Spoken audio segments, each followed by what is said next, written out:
When we think of UFO sightings, we tend to think of video footage captured by a camera, a smartphone or even military equipment and radar like the videos that were authenticated by the Pentagon. But we seem to forget that these sightings and UFO encounters have been happening since the dawn of man. Now of course, there were no video cameras for people who lived many years before us to capture these sightings, but fortunately, art has always existed as a way for people to describe not only how they feel, but also the events that is happening during the artist's lifetime. Today we take a look at 5 ancient paintings that clearly show some sort of objects, some of which share a lot of similarities with the objects that get captured in this day and age, which tells us that the people have been having these sightings since a very, very long time ago. Number 5. The Crucifixion of Christ.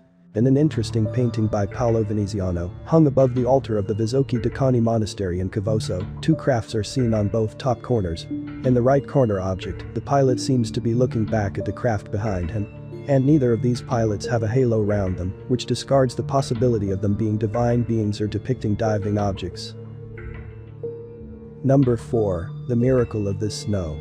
Painted by Marcellino da Panicale, the Miracle of the Snow portrays the legend of snowfall that happened on a hot summer day in Rome in the 4th century. Jesus and Mary seem to be overlooking the incident from the top of a cloud, but behind them are a lot of disc-shaped objects.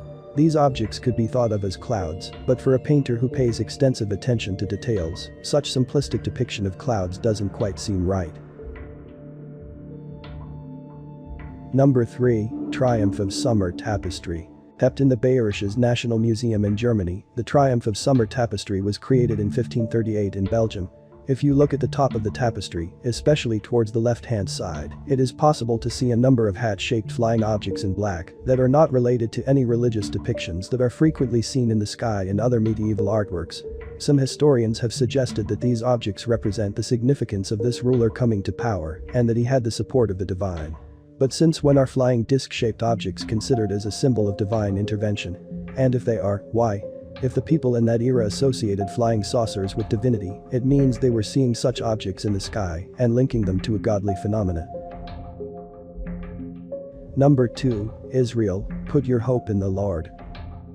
Nobody really knows who created this painting or when, but the caption below it reads Israel, Hoff auf den Herrn, which when translated from German means Israel, put your hope in the Lord. The painting depicts a huge alien-looking craft hovering above a burning church, which is why some historians say that people back in the day could have been describing what we now call unidentified flying objects as a godly religious figure. Before we get to number 1, be sure to subscribe if you found any of these paintings interesting.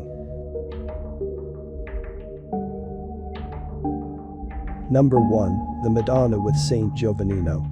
There is one painting in the Loesser collection at Florence's Palazzo Vecchio that never fails to intrigue the visitors that come to gaze at it. This painting is the Madonna with Saint Giovannino. Painted in the 15th century by Domenico Ghirlandaio, it is the strange object floating in the sky that has people baffled. The Madonna with Saint Giovannino is a fascinating painting as it shows an airborne craft on its top right corner behind Madonna's shoulder. Some have speculated that her position is such that it seems like she's trying to protect her children from that alien object. Also, a man is seen looking at what seems to be an alien craft while his dog barking at it.